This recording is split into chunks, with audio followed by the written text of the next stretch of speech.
connaître. C'est du brutal. J'ai connu une polonaise qu'on prenait au petit déjeuner. Faut quand même admettre que c'est plutôt une boisson d'homme.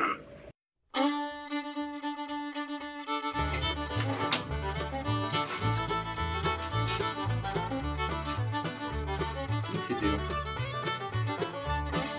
long. C'est bon.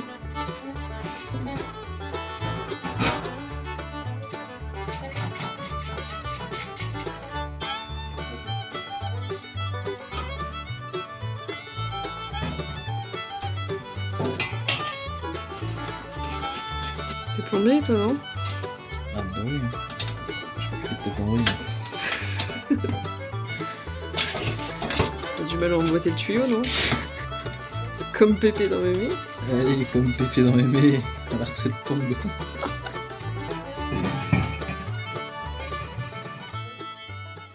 Salut à tous, bon, on se retrouve pour un sujet qui n'est pas forcément très bien autorisé chez nous.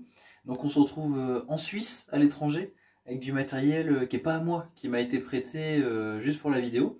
Donc on va parler de distillation, c'est un truc qui peut être hyper intéressant pour nous en fait, parce que ce genre de matériel, ça va nous permettre de produire par exemple de l'eau distillée pour certains usages, des huiles essentielles et aussi tout ce qui est alcool. Donc l'alcool, produit hyper intéressant, que ce soit évidemment pour l'asepsie du matériel, désinfecter les mains, etc. ou comme produit inflammable, bien sûr, comme allume-feu, ou comme produit de boisson, tout simplement. La goutte, telle qu'on la connaît, hyper intéressant pour le troc et pour le lien social. Donc pour tout ça, l'alambic, ça peut être un super matériel pour ces différentes productions au niveau familial. Et aujourd'hui, il y a du matériel comme celui-là qui est pour le coup très peu coûteux. Alors vous pouvez, si vous le souhaitez, fabriquer vos propres matériels, vos propres alambics avec des cocottes minutes, du cuivre, de la tuyauterie, etc. Il y a suffisamment de ressources sur internet pour fabriquer ça très facilement. Là, c'est du matériel qui est tout fait, qui est vraiment intéressant pour le prix. Chez Vevor, il y a différentes tailles d'alambics selon ce que vous avez à produire.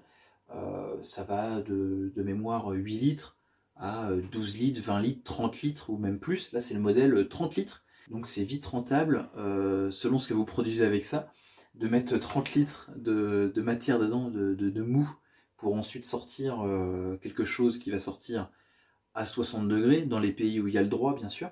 L'usage de l'alambic, au-delà de l'alcool pour le troc, etc., c'est qu'au niveau médicinal, au niveau de la BAD, du clan, c'est un outil, je pense, hyper important. Mais produire de l'eau distillée, ça va nous permettre, éventuellement, en rajoutant 0,9% de sel, fabriquer du sérum physiologique stérile, donc hyper intéressant, une fois restérilisé, une fois préparé. On va pouvoir préparer donc tout ce qui est, encore une fois, huile essentielle, si on s'y connaît un petit peu, et donc l'alcool pour l'asepsie de la peau, l'asepsie des surfaces, du matériel, etc. Donc dans une perspective de long terme, un bon vieil alambic comme ça, tout simple, en cuve, en inox, hyper durable, qui passe sur le feu, sur le gaz, et qui peut même passer sur un feu de bois d'ailleurs, ça peut être un outil hyper intéressant. Là, on est sur un 30 litres assez généreux pour vraiment un grand groupe, mais il existe des alambics beaucoup plus petits, voilà, de 12 litres ou plus petits que ça. Et chez Vevor, il y a même donc des alambics électriques, miniatures, qui font 1 litre ou 2, et sur lesquels on peut carrément programmer la température de sortie des vapeurs, et qui se branchent sur un circuit électrique qu'on pourrait faire tourner avec du photovoltaïque par exemple. Donc ça peut être aussi des systèmes intéressants. Là on est sur du classique qui se met sur un feu et qu'on va faire chauffer comme une cocotte minute. D'ailleurs un usage détourné, ça peut être aussi l'utilisation de la cuve comme soupière de 30 litres pour faire une soupe pour un grand groupe. Mais bon, c'est assez polyvalent quoi. Alors ce qui est pas mal, c'est qu'au-delà de la distillation, cette cuve tout en un, elle va vous servir aussi à la fermentation. Parce qu'en fait, de fourni dans le kit, vous allez avoir le barboteur qui permet de faire les fermentations alcooliques, donc avec des mous de fruits ou de faire votre bière même. Puis vous allez avoir le barboteur de fourni qui lui permet d'éliminer les gaz de fermentation sans qu'il y ait de mauvaises bactéries, de mauvaises levures qui remontent dans votre mou. Parce que vous avez ce couvercle jointé avec ce qui permet de le maintenir bien scellé, et donc avec les joints fournis et le barboteur fourni, vous pourrez faire fermenter votre mou, votre bière, votre vin, etc., etc. Donc ça se remplit avec un petit peu d'eau, et donc ça laisse passer les gaz de fermentation, tout en empêchant, grâce au système de siphon, comme un chiotte, hein, ça empêche les bactéries, les levures, de venir dans votre mou. Et donc un barboteur, c'est indispensable quand vous faites une fermentation. Et ce qui est cool, c'est que ce qui est nécessaire à la fermentation du mou vient avec le kit. Donc en fait, avec un seul kit, vous allez pouvoir faire la fermentation et ensuite distiller le mou directement avec la même cuve, sans même avoir à transvaser le mou. Alors comment ça fonctionne? Très très simple, hein. On a la cuve ici qui va recueillir le mou, donc une boisson, un liquide alcoolisé. Ça peut être du vin, ça peut être des fruits fermentés, ou vous pouvez directement mettre dedans de la bière, du vin, du cidre, quoi que ce soit, pour ensuite le distiller et récupérer seulement l'alcool. Donc on va faire chauffer cette cuve qui va être mise sous pression grâce à ces systèmes de fermeture, avec le couvercle qui est jointé. Les gaz vont monter ici dans ces tuyaux, et les gaz vont être condensés ici dans un bain d'eau froide qui va permettre au gaz de se recondenser en liquide. Et ensuite, le liquide va ressortir par ce côté-là, donc ce qui permet de le collecter au fur et à mesure. Cette cuve ici, de ce bain froid qui permet de recondenser les gaz, va être refroidie au fur et à mesure par ici une deuxième cuve, un deuxième contenant de liquide froid glacé. Donc de l'eau que vous allez remplacer, vous allez rajouter des glaçons. Dans le kit, vous allez avoir de fourni la petite pompe type pompe d'aquarium qui permet de remplacer le liquide. Donc tout simplement une petite pompe sur le 230 qui elle s'occupe de faire la circulation pour remplacer l'eau de la partie de la lambic ici. Donc je rentre pas dans les détails de la production parce qu'il y a suffisamment de vidéos sur YouTube ou de sites internet pour vous expliquer comment faire. Je pense pas que ce soit mon rôle de vous expliquer comment produire de l'agnole, puisque évidemment c'est interdit en France. Mais chacun fera ce qu'il voudra en voyant midi à sa porte, comme on dit. Ici, d'intégrer sur le couvercle, on a un thermomètre qui va nous être très utile pour surveiller la température du mou et pour surveiller la température de sortie des gaz. Donc si vous lancez une fournée, le temps que la température monte, vous allez avoir différents composés qui vont venir en fait sortir ici au niveau liquide. En premier, vous allez avoir la tête. La tête, c'est le méthanol qui est toxique. Le méthanol, c'est la fameuse réputation, vous savez, de la goutte frelatée, de l'alcool frelaté fait maison qui rend aveugle, etc. Seulement, on a dû arrêter la fabrication. Il y a des clients qui devenaient aveugles. Alors ça faisait des histoires. Allez. Le méthanol, on va pouvoir l'éliminer en surveillant la température. Le méthanol, ça sera ce qui viendra en premier, en fait.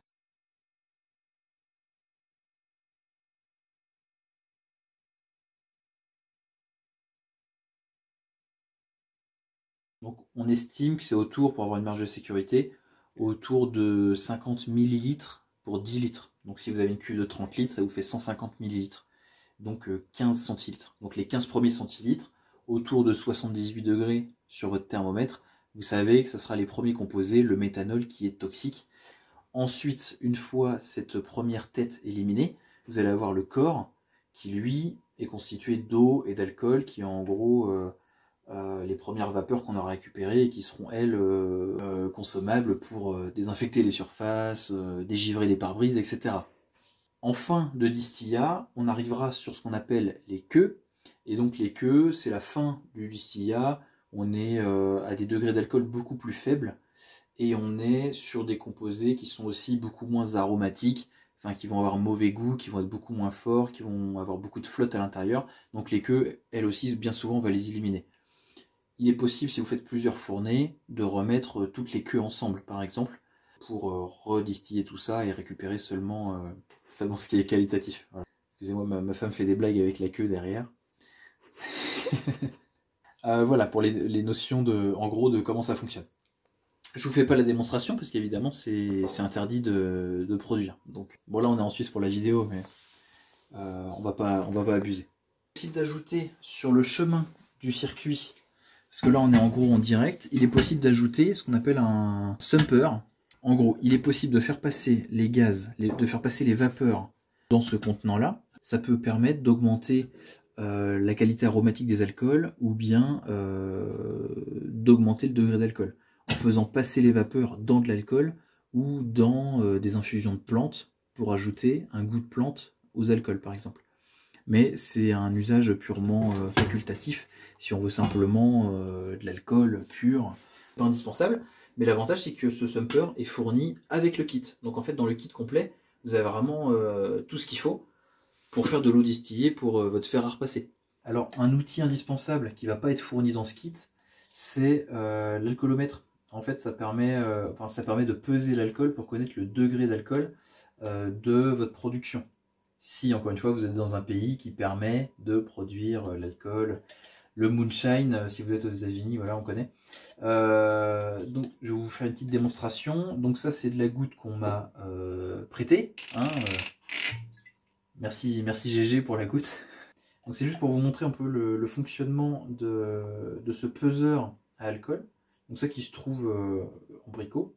Il suffit de faire flotter en fait ce petit testeur. Et lui va flotter naturellement au degré d'alcool où vous êtes. Donc là, si je suis en cours de production par exemple et que je produis, voilà, que je sors des dizaines de gobelets de ce qui sort de l'alambic et que je sors 50 centilitres par 50 centilitres, mettons, 50 millilitres par 50 millilitres si vous faites des petites quantités, bah vous allez pouvoir comme ça tester au fur et à mesure de ce qui sort, la teneur en alcool de ce qui sort, de manière à ce que quand vous arriverez sur les queues, que vous soyez en mesure de les identifier et de les éliminer. Donc là, vous voyez que dans cet exemple, je ne sais pas si vous voyez bien les chiffres, mais on est environ à 49. Sachant que là, on était sur un 49 degrés. Sachant que là, on était sur un assemblage. Donc après, je vous laisse faire les calculs. Si vous avez, si vous distillez par exemple, pour faire simple, 10 litres de vin à 10 degrés, ça veut dire que normalement, vous pouvez sortir, si mes estimations sont bonnes, ça fait 1 litre à 100 degrés, donc en fait ça fait 2 litres à 50 degrés.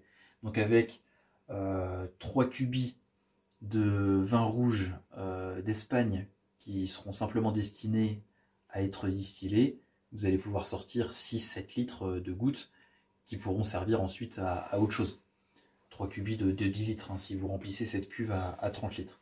Voilà, donc un outil assez intéressant pour environ une centaine d'euros. On a quand même du matos qualitatif, que de l'inox, du cuivre et du laiton, avec tout ce qu'il faut derrière, comme petite pompe fournie, comme tuyau, comme thermomètre, etc.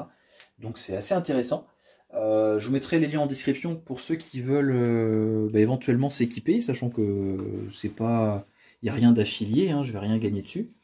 Mais pour ceux qui seraient intéressés par cette thématique, c'est vrai que pour le prix quand même ils sont assez forts pour nous fournir du matos de qualité à moindre coût. Voilà. Il est aussi possible, si ce sujet vous intéresse, comme d'habitude sur la chaîne, que vous allez chercher un petit peu plus loin que ce que j'ai pu raconter pour creuser le sujet et vous équiper par vous-même et fabriquer l'équivalent par vous-même, ce qui sera tout aussi intéressant. Mais voilà, je vous laisse jeter un coup d'œil au lien en description, donc avec ces alambics de chez Vévor. Puis sachez que vous pouvez être livré même en France, mais attention, vous n'avez pas le droit de détenir un alambic en France.